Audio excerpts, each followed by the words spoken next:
بسم اللہ الرحمن الرحیم۔ السلام علیکم ورحمۃ اللہ وبرکاتہ۔ آج کی اس ویڈیو میں بات کریں گے خواب میں حضرت سیدنا فاروق اعظم رضی اللہ تعالی عنہ کو دیکھنا کیسا۔ تو اس کی مختلف صورتیں ہیں۔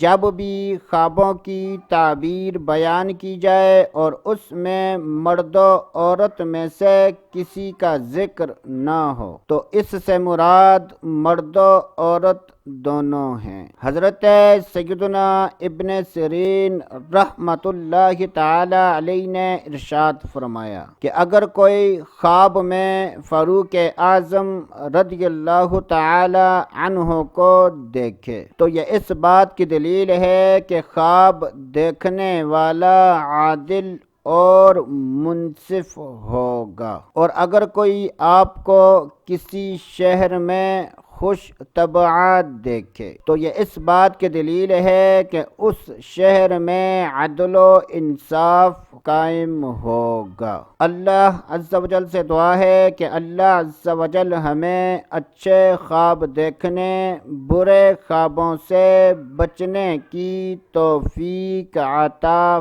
فرمائے۔ تو دوستو ابھی کے لیے اتنا ہی، اگلی ویڈیو تک اجازت، اللہ حافظ۔